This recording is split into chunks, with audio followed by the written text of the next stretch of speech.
I didn't know this, but did you know that submarine deal with France fell through? Sucked in. Yeah, it fell through. Here's what Stick sent us, right? This is an Independent The Australia Stick. article on this. Look, I'll read a little bit of it to give you an idea of how much of a major fuck up that was, right? So here's the design and cost errors. I'm quoting the article. Several of Australia's specifications were plain foolish. As Benoit Kepmark summarized, a nuclear submarine with a diesel-electric engine is a fail. An American combat system won't work in a French vessel because Americans and French do not talk. Lead-acid batteries will be obsolete well before the submarines are even delivered. Jesus. So now that the deal has fallen through, France's original tender documents had projected between 20 to 25 billions of initial cost, and the deal was signed for 50 billion. In February 2020, the Library Research Service says that because the deal fell through, the new estimates are that it's going to cost somewhere between 80 billion to 145 billion dollars for the same thing. In fact, here's the other thing. Most experts were shocked that why would the French tender take over precedence when the Japanese and I can't remember, there was another country, were significantly below, and we're meeting all of these requirements. The last reason why they think that this was a dud, check this out. Multiple failures were evident. The most basic is accountability. Since the negotiations began with France, Australia has had 3 prime minister, 3 deputy PMs, 3 failed treasurers, 5 defense ministers, 4 ministers for defense industry. Of the 15 individuals to have held these portfolios, 7 have left the parliament. None remaining has the competence to deliver for Australia or the mettle to take responsibility. And the current defense minister is on hospital leave. There is zero and continuity. You know what? Most of them would have gone into lobby groups. The submarines are lobby groups, because this is something that I've got a very big video coming out about it at some point when I think that I can slip it through the propaganda model. God, isn't it amazing? I remember watching Chomsky's propaganda model, Manufacturing Consent, I think for the first time in university, and I remember him saying that there's certain journalists in it that see glimpses in the propaganda model where they can release information that they otherwise wouldn't be allowed to release. Mm-hmm. Those are the really good, cynical ones that understand what the game is. Your Michael Wests. I've got to say I'm pretty proud of this. I think I understand the same thing, and I think you understand it as well. You can see when the tide is turning and for a brief second go, hey, here's a video that like counters the narrative. Otherwise, you kind of just, by how pervasive it is, have to ride off of whatever the fuck it's talking about. But one video that I've got coming out about it is talking about exactly why these submarines were signed. And this is the amazing thing. I've got another video coming out as well. I was researching that, and I got the Gatekeeper to research, because I just thought that this would just be such a good way to hit Scott Morrison, turn the China narrative on him of he's so pro-Chinese.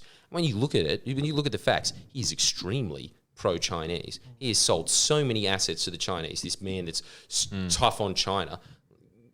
Nothing in comparison to what the Labor Party has did. I think one of the first acts that they did was increase the amount that has to be investigated in terms of property handlings from $100 million to $1 billion. That was one of the first acts that the Liberals did, the party that's so tough on China.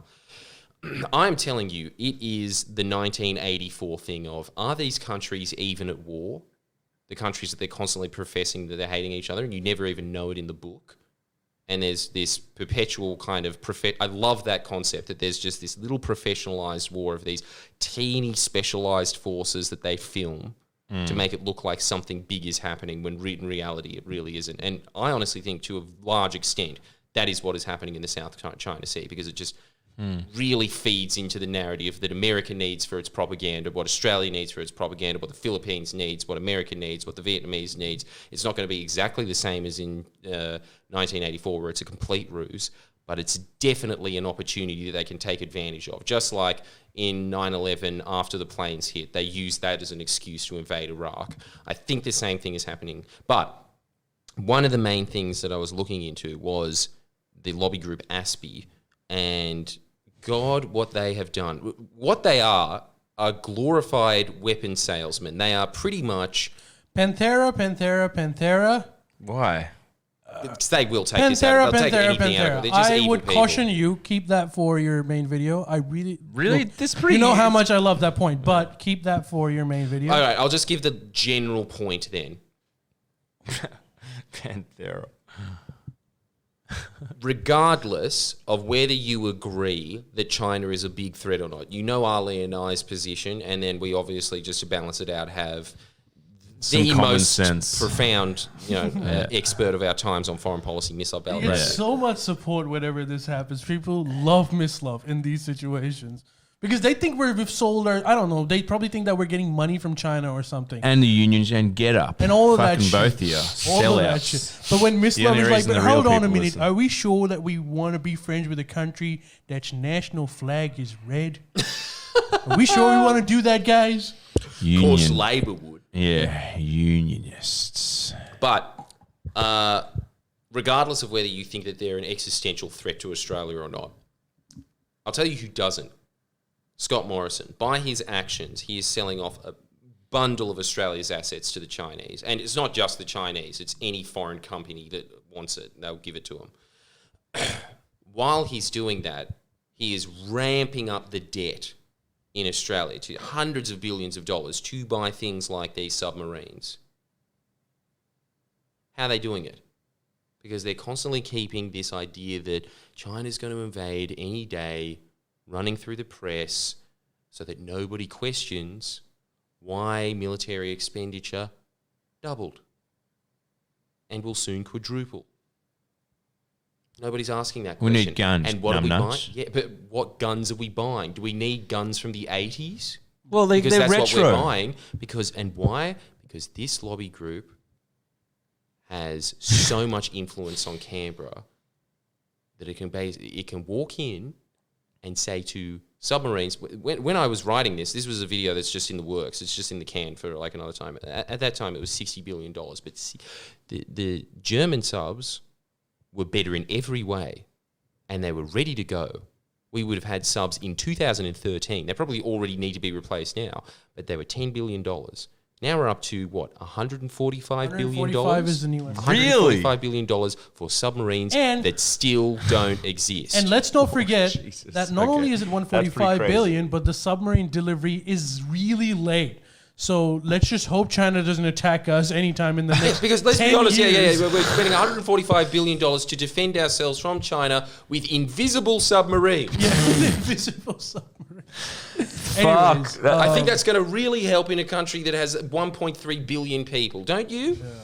Well, maybe this. It's really sad, but that's the end. If you want to be depressed more, we are going live to the Friendly Geordies Up Late podcast that is not live at all. We don't edit it. It's live when we do it. It's TV live. Yeah, it was live at a point in time. Yeah.